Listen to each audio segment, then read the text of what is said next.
Police Télévision dans les profondeurs de l'économie africaine. Tout de suite,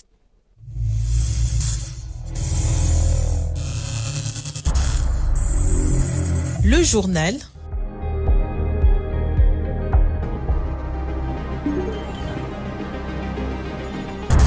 Ce journal vous est présenté par Fonds des promotions de l'industrie. Votre partenaire privilégié pour la réussite de vos projets.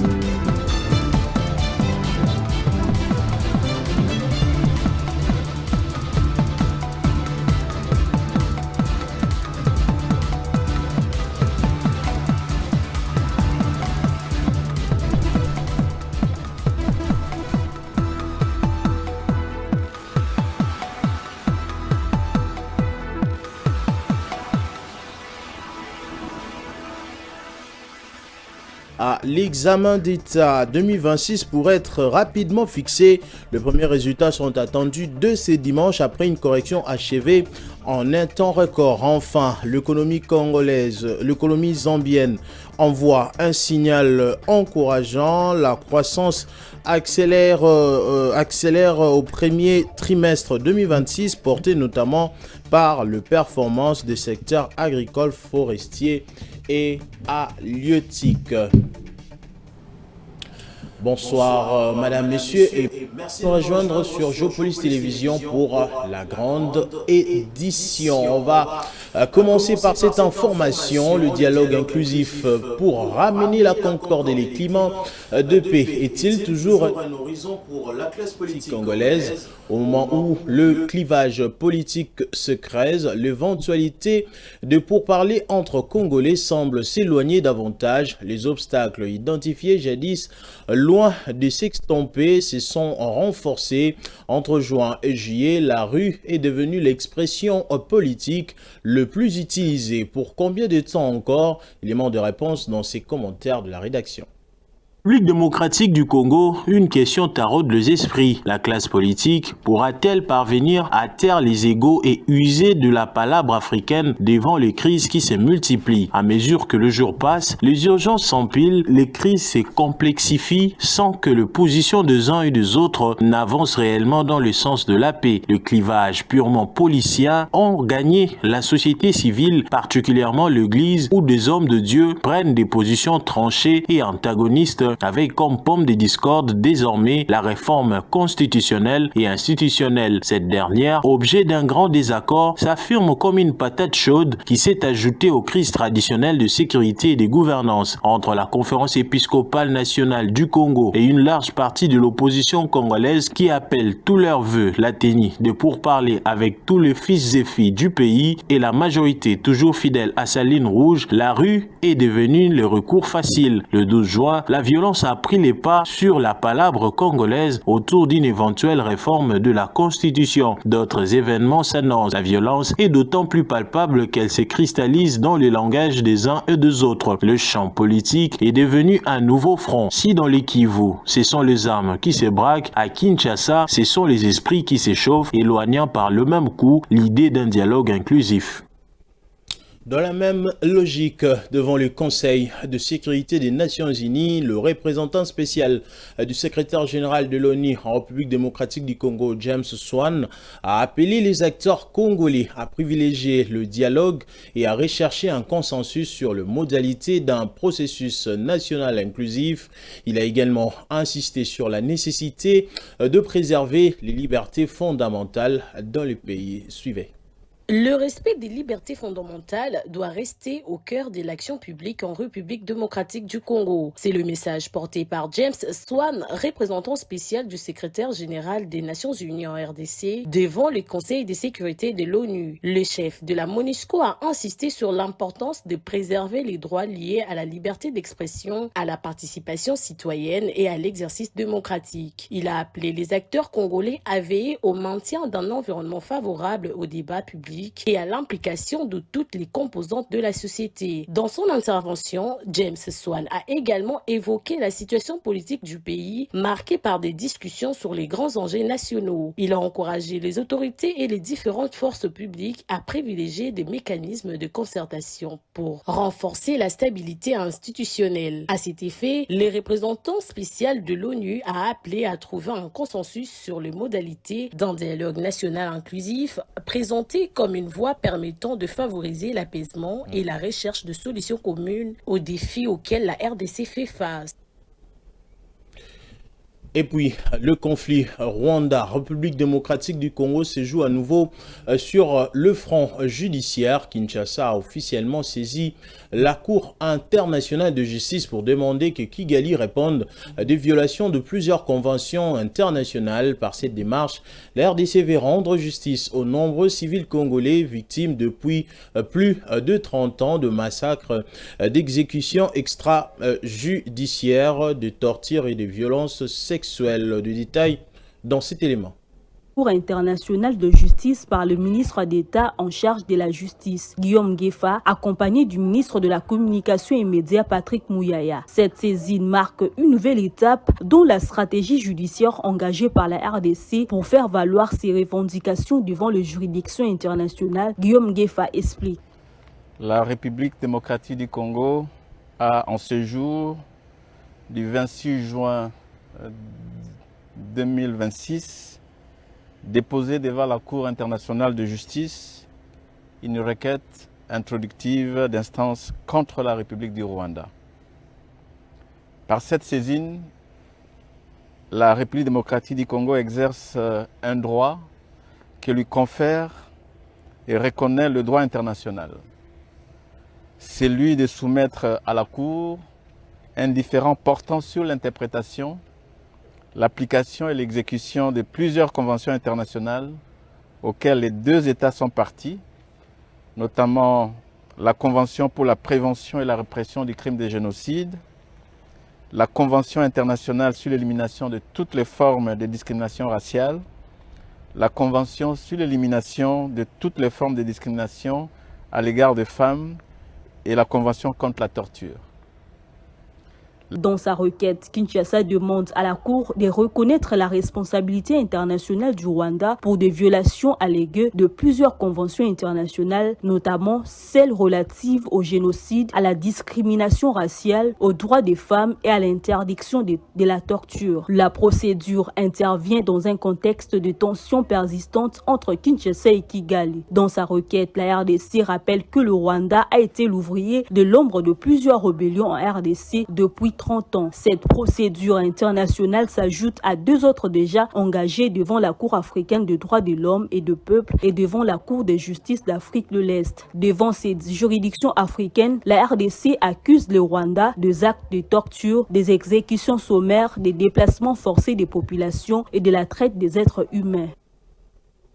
Et dans un autre chapitre, face à la résurgence de la maladie à virus Ebola, le gouvernement congolais renforce la surveillance sanitaire aux frontières. Une mission conjointe conduite par le ministère de la Communication et Médias et celui des Transports a permis d'évaluer l'application de nouvelles mesures de prévention mises en place par le Programme national de l'hygiène aux frontières. Je vous prie donc de suivre cet élément. Face à la résurgence de la maladie à virus Ebola, les autorités congolaises renforcent le contrôle aux points d'entrée du pays, notamment dans les zones de forte mobilité. La descente sur terrain du ministre de la Communication et Médias, en collaboration avec le ministère du Transport, traduit la volonté du gouvernement de s'assurer que les mesures sanitaires annoncées sont effectivement appliquées. L'approche basée sur une politique de tolérance zéro vise à limiter le risque d'introduction et de propagation du virus à travers le déplacement de voyageurs. Cette stratégie repose toutefois sur l'efficacité des dispositifs de contrôle, la coordination entre le service concerné et l'adhésion de la population aux mesures de prévention. On a pu voir que les corridors sanitaires sont correctement installés. La mise en opération elle se déploie graduellement et gentiment pour le dispositif, on va dire, pérenne et durable de lavage des mains, mais aussi de prise de température thermique, les prises de température de masse. la prise de température individuelle et puis la mise en application stricte du remplissage de la fiche sanitaire du voyageur qui nous permet d'avoir les données claires et précises de chacun des voyageurs, passagers qui passent par l'aéroport international de Njili ainsi que tous les autres points d'entrée ou de contrôle du pays. Avec ça, nous avons aussi l'état de la situation de la provenance de ces personnes quand elles proviennent des zones épidémiques. Il a été convenu et même instruit par le gouvernement à travers le ministre de la Santé que toutes ces personnes sont sous surveillance épidémiologique pendant 21 jours. Dans un contexte où chaque cas suspect peut représenter un enjeu majeur de santé publique, le renforcement de la surveillance aux frontières apparaît comme un élément de la riposte nationale contre Ebola. Bonne nouvelle pour la République démocratique du Congo, le conseil d'administration du Fonds monétaire international a approuvé la 3e revue de la facilité élargie de crédit et la 2e revue de la facilité pour la résilience et la durabilité en faveur de la RDC. Cette décision permet au pays de bénéficier d'un décaissement de 351 millions de dollars américains destinés à soutenir le budget de l'État et à renforcer le réserve internationale. Regardez. Nouvelle étape dans la coopération entre la République démocratique du Congo et le Fonds monétaire international. Le conseil d'administration de l'Institut financier international a validé la 3e revue de la facilité élargie des crédits ainsi que la 2e revue de la facilité pour la résilience et la durabilité. À la suite de cette approbation, l'RDC bénéficiera d'un décaissement total de 351 millions de dollars américains. Sur ce montant, 190 millions de dollars seront affectés à l'appui au budget de l'État afin de soutenir les dépenses publiques et les réformes économiques engagées par le gouvernement. Les 161 millions de dollars restants serviront à renforcer les réserves internationales de la Banque centrale du Congo, contribuant ainsi à consolider la stabilité macroéconomique et la capacité du pays à faire face aux chocs extérieurs. Cette décision traduit la confiance du FMI dans la mise en œuvre de réformes économiques convenues avec les autorités congolaises. Elle intervient dans un contexte où le gouvernement poursuit ses efforts pour renforcer la gouvernance des finances publiques, préserver la stabilité économique et soutenir une croissance plus résiliente et inclusive. De finances en l'environnement, la République démocratique du Congo va assurer la cofacilitation du partenariat pour le forêt du bassin du Congo sur la période 2026 à 2028. Pour le gouvernement, cette responsabilité représente une occasion stratégique de renforcer le rôle du pays dans les enjeux climatiques internationaux, alors que l'RDC abrite plus de la moitié des forêts du bassin du Congo et d'importantes tourbières tropicales mondiales. C'était donc à l'issue du conseil, de la dernière réunion du conseil de ministres présidé par le président de la République, Félix Tshisekedi, dont je vous invite à suivre ces comptes rendus lus par Augustin Kibassa Maliba, alors ministre de l'économie du numérique. Informations relevant du secteur de l'environnement. La ministre de l'Environnement, Développement durable et Nouvelle Économie du Climat a informé le Conseil de l'accession de la République démocratique du Congo à la cofacilitation du partenariat pour les forêts du bassin du Congo, mandat 2026-2028, et de la nécessité de renforcer son dispositif diplomatique. Elle a indiqué que l'exercice de cette responsabilité par notre pays revêt une importance particulière, d'autant plus qu'il abrite plus de 50% des forêts du bassin du Congo, ainsi que les plus importantes tourbières tropicales du monde. Cette cofacilitation constitue une opportunité exceptionnelle pour notamment renforcer le leadership régional et international de la RDC sur les questions relatives au climat, aux forêts et à la biodiversité et aux ressources en eau, positionner durablement le bassin du Congo au cœur des négociations internationales sur le climat et le développement durable et renforcer la mobilisation des ressources financières en faveur des programmes structurants nationaux, notamment le programme national de foresterie, la forêt C'est Nous, le couloir vert Kivu, Kinshasa, la restauration des paysages forestiers et les mécanismes de paiement pour services environnementaux. La ministre de l'Environnement, Développement durable et Nouvelle économie du climat a motivé la nécessité de la mise en place d'une task force multisectorielle d'appui à la cofacilitation ainsi que d'autres initiatives y relatives. Le Conseil a pris acte de cette note d'information. Et je l'ai annoncé en titre que le candidat à l'examen d'État 2026 pourrait être fixé sur leur sort plus tôt que prévu. Les opérations de correction sont déjà achevées à Kinshasa et dans le Haut-Katanga, seulement 2 jours après la fin à 2 épreuves. Selon l'inspecteur général de l'éducation nationale Hubert Kimbonza, le premier résultat sont attendus de ce dimanche 28 juin 2026. Suivez.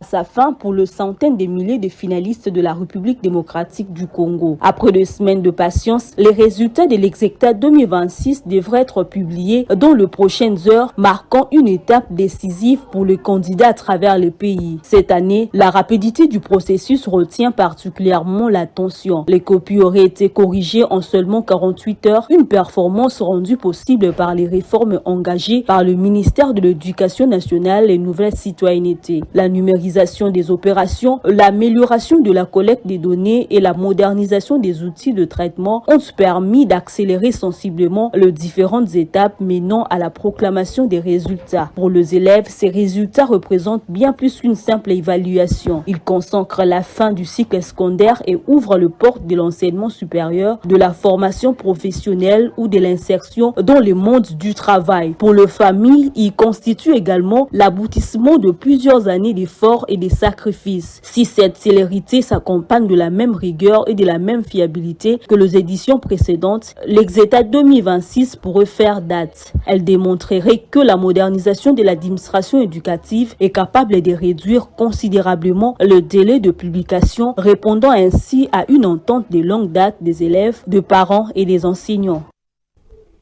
Nous sommes à quelques heures du match décisif opposant la République démocratique du Congo à l'Ouzbékistan. Le sélectionneur des sabres a affiché lors de la conférence de presse les ambitions de son équipe, conscient que seule une victoire permettra à la RDC de poursuivre son aventure mondiale.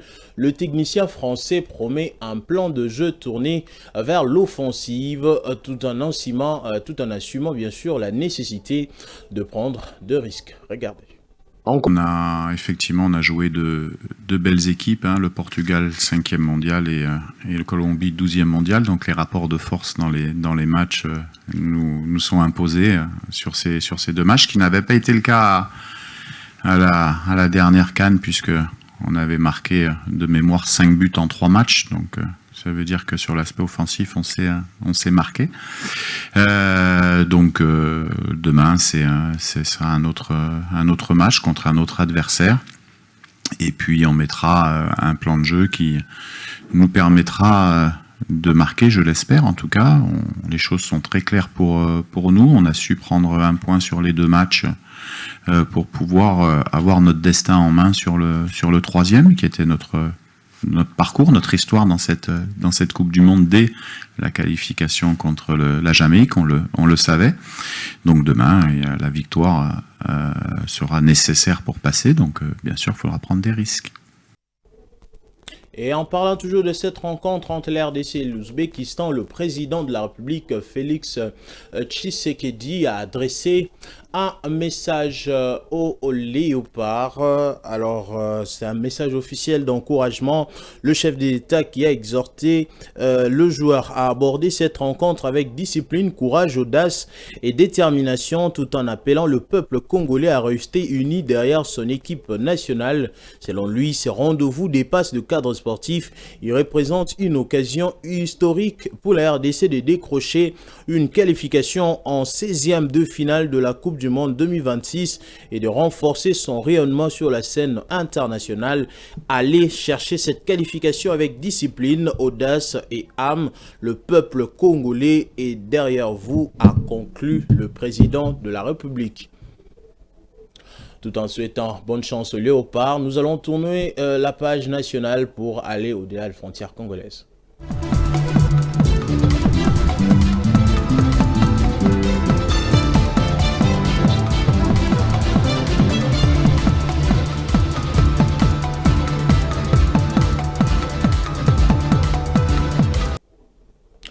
avions se pose en Zambie où au dernier trimestre 2025, la croissance s'est située à 1,6%. L'accélération observée au premier trimestre 2026 est principalement portée par l'agriculture, la sylviculture et la pêche dans un contexte de reprise économique après une période de sécheresse. Gigi Nende.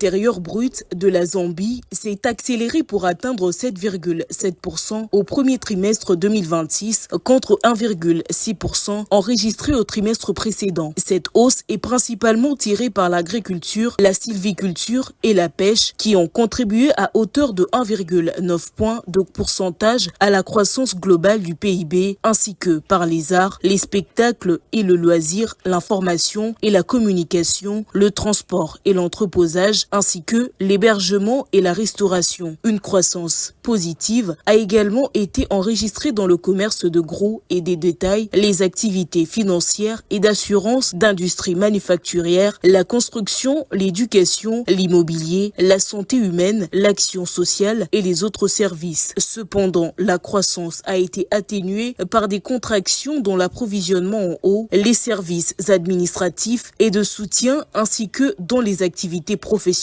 scientifiques et techniques. La croissance économique de la Zambie connaît une reprise après une période de sécheresse. Selon la Banque mondiale, elle était estimée à 4,6% en 2025, portée par les secteurs miniers, agricoles et touristiques. Par ailleurs, la dette publique a reculé, passant de 133,4% du PIB en 2023 à environ 93,4% en 2025, grâce à la mise en œuvre d'accords de restructuration couvrant près de 94% de la dette extérieure du pays. Le principal défi consiste désormais à préserver ses acquis dans un contexte électoral et international marqué par une incertitude accrue. Le fonds prévoit une croissance de 4,3% en 2026, tandis que les prévisions de la Banque mondiale tablent sur une progression moyenne de 5,3% entre 2026 et 2028. Le bassin de Rovuma au large du Mozambique contient certains des plus grandes réserves de gaz naturel au monde. Eni y opère déjà 2 navires de liquéfaction et avait indiqué en mai étudier un 3e projet de gaz naturel liquéfié encore plus ambitieux. Jinende, une fois de plus. Après Coral Sul et Coral North, Eni confirme un nouveau projet gazier offshore au Mozambique. À travers la co-entreprise Mozambique Rovuma Venture qu'elle dirige, le groupe italien a lancé jeudi 25 juin un appel d'offres pour la conception, la construction, l'installation et la mise en service d'un 3e navire flottant de liquéfaction de gaz naturel dans le bassin de Rovuma. La capacité nominale visée est de 6 millions de tonnes de gaz naturel liquéfié par an. Si ce projet abouti, ce navire serait le plus grand de ce type jamais construit au monde. À titre de comparaison, le Prélude FLNG de Shell, actuellement le plus grand en service, traite 6,6 millions de tonnes par an. Les candidats intéressés doivent soumettre une lettre d'intérêt avant fin juin 2026, confirmant ainsi leur disponibilité pour un appel d'offres compétitif avec une mise en service cible fixée à 2031. L'une des exigences clés est un historique vérifié de projets similaires exécutés au cours de 10 dernières années. Ce 3e projet s'appuie sur le succès des 2 premiers. Coral Sul, le premier navire gazier flottant d'Afrique, est opérationnel depuis 2022 avec une capacité de 3,5 millions de tonnes par an. Il a contribué à lui seul à 70% de la croissance du PIB mozambicain en 2024. Son navire jumeau Coral North, dont la décision finale d'investissement a été prise en octobre 2025 pour 7,2 milliards de dollars, est en cours de construction. L'installation doit entrer en service en 2028. Il devrait générer au Mozambique 23 milliards de dollars de recettes fiscales sur 25 ans d'exploitation, selon Eni. Avec un 3e navire d'une capacité de 6 millions de tonnes par an, le Mozambique atteindrait une capacité totale de liquéfaction d'environ 13 millions de tonnes par an pour les seuls navires gaziers flottants d'Eni dans ses eaux, sans compter les projets de de terre, sans compter les projets à terre de Total Energy et ExxonMobil. Le bassin de Rovuma, situé au large de la province de Cabo Delgado, dans le nord du pays, hébergerait entre 160 et 200 millions de pieds cubes de gaz naturel, selon l'agence américaine d'information sur l'énergie. Cette annonce intervient alors qu'ailleurs, dans le secteur gazier mozambicain, Total Energy a repris la construction de son projet Mozambique LNG, suspendu depuis 2021 pour des raisons sécuritaires, avec une première production désormais visée pour 2029. Ce journal est terminé, place au rappel de titre. À l'examen d'État 2026 pourrait être rapidement fixé. Le premier résultat sont attendus dès ce dimanche après une correction achevée en un temps record. Enfin, l'économie congolaise envoie un signal encourageant. L'économie zambienne, allais-je dire, envoie un signal encourageant. La croissance accélère au premier trimestre 2026, porté notamment par les performances des secteurs agricoles, forestiers et halieutique. Le courage, ce n'est pas l'absence de la peur, c'est la décision d'aller de l'avant malgré elle. Bonne fin de soirée à tous. Ce journal vous a été présenté par Fonds des promotions de l'industrie. Votre partenaire privilégié pour la réussite de vos projets.